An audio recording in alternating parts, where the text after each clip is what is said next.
Hey guys, welcome back for another video. Kara Corey here, registered dietitian, and for today's dietitian talk, I want to talk about something really important that I think many of us can relate to. If you're someone that has struggled with that all or nothing mindset, you tend to take a very black and white relationship when it comes to your food, your workouts, trying to reach your goals, then this is the video for you. If you're that yo-yo dieter, up and down, these tips I'm going to give you guys today are going to help you immensely. Before we hop right into today's video though, guys, make sure that you are subscribed to the channel. Go ahead and hit that post notification bell as well. That way you're notified each and every time I upload. I am typically here a couple times a week, and don't forget to share this video with others because this is important information, and I think the more we can share this information with everyone in our own community, the more we can help each other out to live healthier, happier lives. Now if you're sitting there like, that's not me, I'm not black and white with this stuff, I got it all figured out, well, I encourage you to still stick with me through this video. I think you may still find some helpful tips and just some quick little mindset kind of shifts that can really put you in a better direction. With most people kind of being in quarantine still or lockdown, coming out of lockdown, I know, I can see it already. People are ready to hit their goals hard. And I hear you, when we are ready to commit to something and we are just sick of it and we want to lose weight or we want to feel better, we just want to go 110 all in, or at least we think we do, right? Like we just want to do that whatever it takes mindset, which it's great to be motivated. Don't get me wrong, I'm not trying to discourage you there.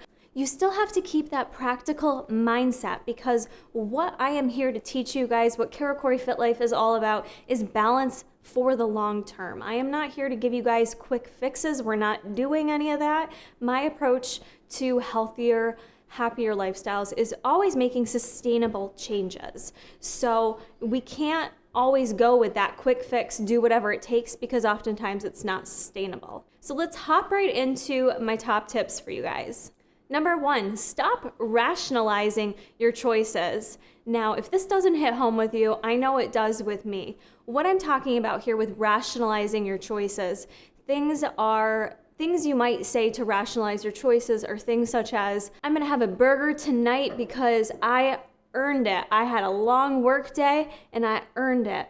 Or it's the weekend, so I'm just gonna eat junk all weekend long because I deserve it. It's the weekend. Just kind of giving yourself that, that self-talk saying, I deserve this, I earned it, it's owed to me. When you begin to treat food as a reward, that really does harm your relationship with food in ways you don't realize at the time, because it kind of gives you this excuse to not take any kind of ownership for your choices, right? Like it feels like there's no ownership because you deserve it, because I earned it. So stop using that language. When you rationalize your choices, you basically are not taking ownership for them.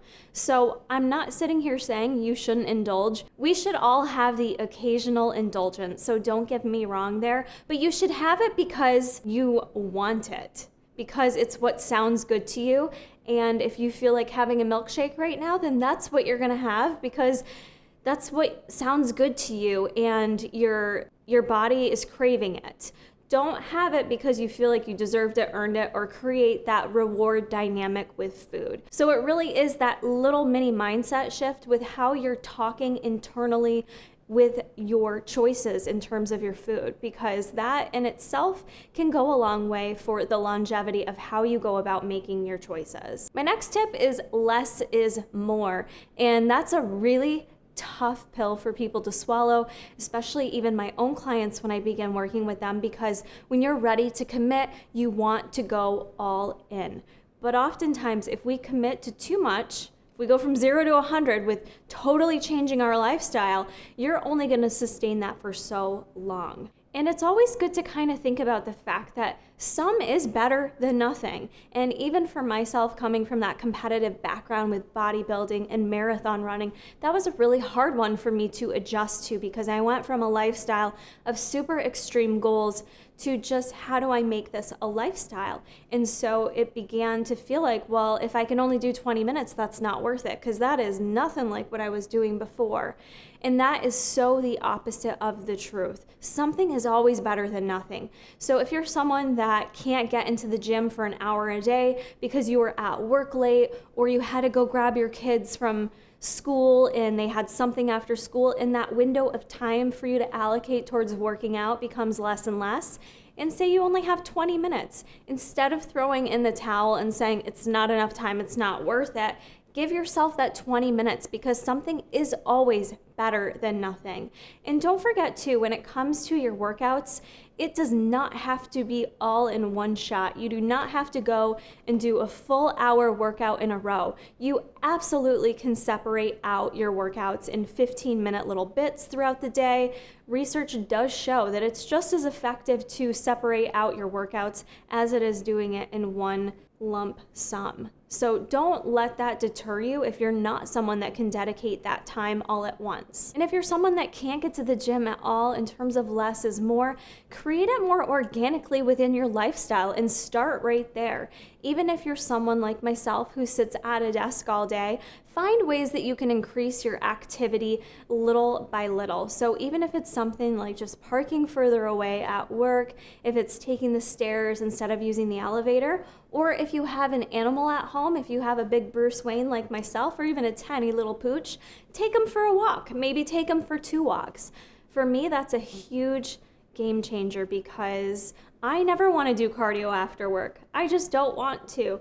But having a dog, I look at him and he looks at me, and I know that man needs a little walk, and it's good for him and it's good for me as well. So just remember that even little things like taking your dog for a walk and starting there and starting slowly is putting you on the right path. Along with that, my next tip is starting out slow with simple workouts. This goes along with the last one, because I want you guys to know that you don't have to jump into 5 days a week in the gym, 6 days a week in the gym.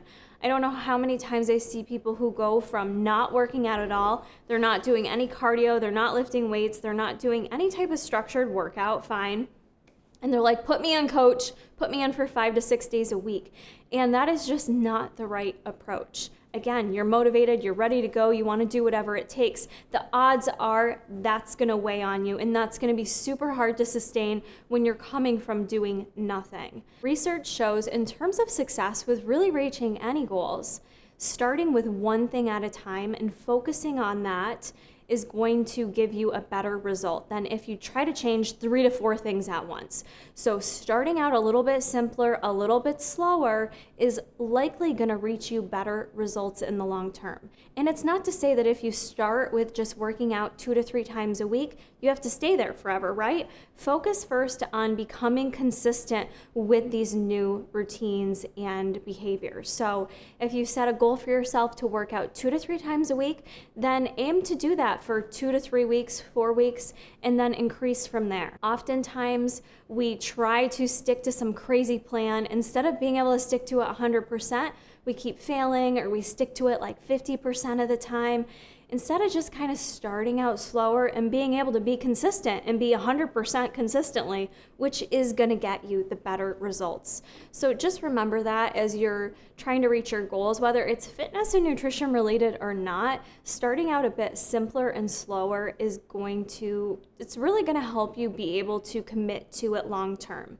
You guys have to make sure that the changes you're making works for your lifestyle. So just because your favorite Fitspo does work out 6 days a week, 7 days a week, it doesn't mean that's going to work for your lifestyle. And it also does not mean that just because you don't do that you can't see great results as well. My next tip is to try to make better choices most of the time. So you're not going to be 100% all the time with your nutrition choices, but one thing you need to do to get away from that all or nothing mindset with your nutrition is to quit viewing food as good or bad. It's really a simple concept, but it is hard to get there, especially if over the years you've created some food rules, meaning some do's and don'ts in your head, and sometimes you don't even realize you've created these food rules for yourself, right? So try to be cognizant of that and identify possibly some of those food rules that you maybe have established, but really throwing out the terminology that food is good or bad. Food is food. Some is better than others, yes. So think of it more, instead of good versus bad, black and white, think about it more on a spectrum of some choices being better than others. Maybe that sounds no different to you, but again, with that shift in how you're viewing things, it really can take you to a different place with having a healthier relationship with food. With that being said, in making better choices most of the time, one thing I want to caution you with is when folks are starting a new program, they often feel like, oh, let me get all the bad stuff out of the cupboards, let me get the ice cream out of here, the cookies, all these potential bad foods, right? Let me get all the bad stuff out of here.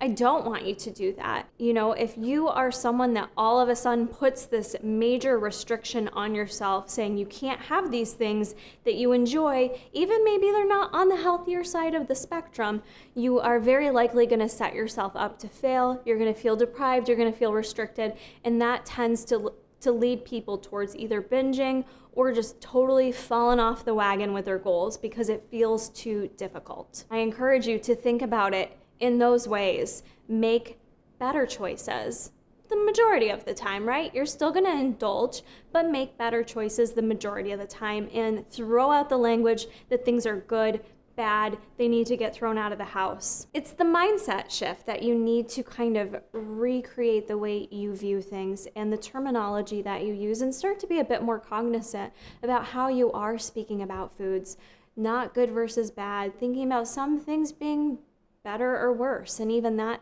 simple switch can sometimes steer you in the right direction. It's when we feel like we can't have the bad stuff, the forbidden stuff, when things are off limits, that tends to be what we lust after.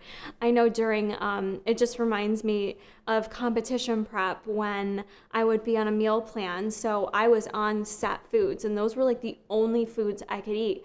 All of a sudden, I would start craving things that I never liked to begin with. I would see a Burger King commercial on TV and I'd want to go have some like weird fried fish sandwich that is nothing that would ever appeal to me, but because it was like so off limits, it was like, ooh, I need this disgusting fish sandwich, and something weird like that. So the more you restrict yourself and put things off limits, the more you are going to kind of create these crazy cravings that you feel like you can't control. But getting back to making healthier choices the majority of the time, you will find that as you're incorporating more healthy choices, but yet still indulging, your body does begin to kind of crave more of the healthier stuff. It gets easier and easier as time goes on. My next tip for you all or nothing folks, and this is going to be a hard one, is instead of taking things away, instead of removing more foods out of your diet, I actually encourage you and challenge you to add more foods to your diet. And no, I don't mean eat more volume in one sitting. What I mean is take the opportunity to add in new healthy foods each week. So don't remove the cookies, the ice creams, the things that you feel aren't as healthy, but take the opportunity to be active in your approach and think about some healthy foods that maybe you don't eat as frequently, whether it's due to a lack of planning or just the thought put into it, or you haven't purchased it in a while. Spend just a little time like going on Pinterest or going online, looking at Cooking Light is my favorite. You don't have to buy the magazine. Go on their website. They have tons of great different healthy recipes, and just identify a couple things, add in one new thing a week, whether it's a different kind of salad or sandwich or a different vegetable you haven't ate in a while, but try to have fun with it. So instead of looking at reaching your goals as needing to restrict, needing to cut out, needing to be so limited, try to actually expand your horizons with what foods you're eating. Try to incorporate more variety. And as I mentioned, the more you add in those healthy foods and eat them more frequently, the more your body genuinely does crave them, and it makes it easier to make those better choices in the longer scheme of things. My next tip for you, and this is a big one, you guys, is to stop starting over. This is so critical for those of you that chronically struggle with this issue, because it's a mindset shift. It's a mentality that you screwed up, you effed up, you'll start over tomorrow. And that is just creating a super bad habit, and it creates a super bad lifestyle, because oftentimes it doesn't just happen once. It feels like, what I hear from people, you're having to start over every single day. It's an exhausting way to live, and it takes up a whole lot of mind space when you feel like you're chronically failing and have to start over. So I like the analogy of getting a flat tire. I'm sure you've heard this analogy before, but if you and your family head out for a trip and you have one flat tire, what do? Do you say F it and slash the rest of the tires and say, whoop, guess that's it, we'll just start over tomorrow? No, you don't. You don't just give up on your car. You carry on. You fix the one flat tire. You dust it off. You do the best you can with that situation to rectify it, and you move on from it, right? You fix the tire and you keep on going. So why wouldn't the same be true when it comes to you and your body?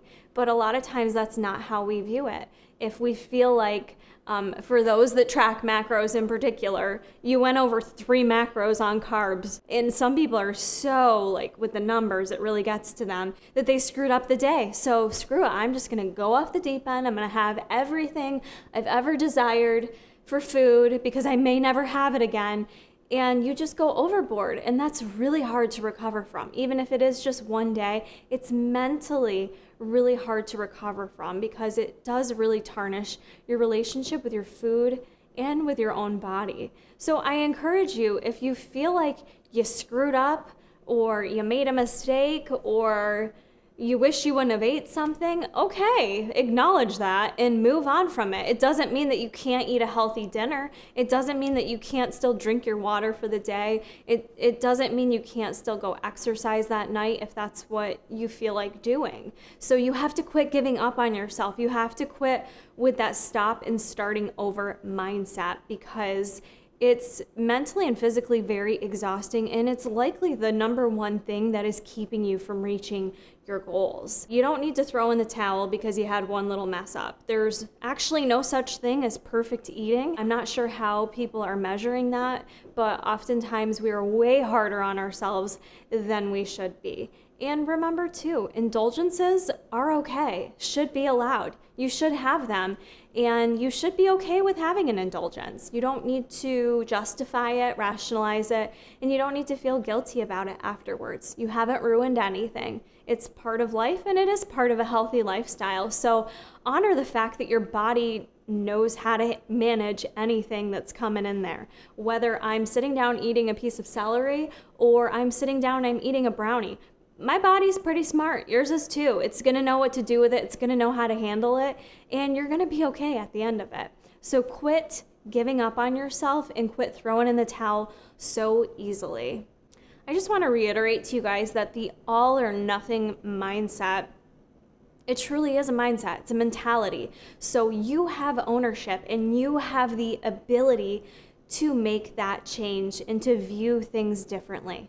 You have that power. You have the power to view your food differently, to view your workouts differently. And I know it's not easy, so I'm not trying to minimize that by any means. I spent years basically improving my relationship with food, improving my relationship with my body, and how I viewed exercise and what was truly required and what was kind of a healthy level for me. So I understand this isn't overnight. It's not just watching one video from me, but it's something to start working towards and taking ownership and really just paying attention to the things that you're saying, whether it's internally or it's conversations you're having with family and friends. You know, take the opportunity to switch gears with how you're viewing things and see where it gets you. See how you feel about things. If you try this approach, if you try some of the tips I gave you and you're still struggling, then my last tip for you is to reach out and work with a professional. You should not have to be a prisoner in your body your entire life. The last thing I wanted to do was be 70 years old complaining about my body or my thighs or I ate too much. You know, that was something really important for me that I noted at an early age, that I don't want to spend the rest of my life picking myself apart about my eating choices or my workout habits or my body. I wanted to be happy with who I was and simplify things a bit. So if you're someone that is struggling with that regardless of these tips, then reach out to a professional, reach out to a dietitian. I would say a dietitian or nutrition professional is going to be your best bet, because I quite honestly, no offense to doctors, but they don't really have a lot of the expertise, nor will they take the time to work with you more on that side of things, because a lot of it comes down to not necessarily altering what you're eating and how you're working out. It comes down to altering up here and how you're viewing yourself. So honestly, working with a dietitian or even a psychiatrist, there's no shame in that, you guys. So I hope you did find these tips helpful. If some of them did speak to you, practice some of the things I suggested, and even just taking an open mind. After you watch this video, take an open mind and kind of be more aware and alert with yourself of maybe some of the all or nothing approaches that you are taking, and see if you can improve them a little bit and how you feel after you do that. Also, remember to be patient with yourself. I feel like I always need to throw that in there, because people are so used to seeing the instant results, the Biggest Loser losing 10 pounds in a week, and the shreds all over social media. It doesn't happen like that. That's not reality. So I'm here to bring you guys back to reality. Be patient with yourself. Take it one day at a time. You know, these habits and behaviors didn't come overnight, so it will take a little bit of time to reverse it, but I know you guys can do it. So I hope you did find this video helpful. If you did, please hit that thumbs up button. And if there's any other helpful tips that you have for the community, go ahead and throw that in the comments below. And I hope you guys enjoyed, and I'll see you in the next one. Bye.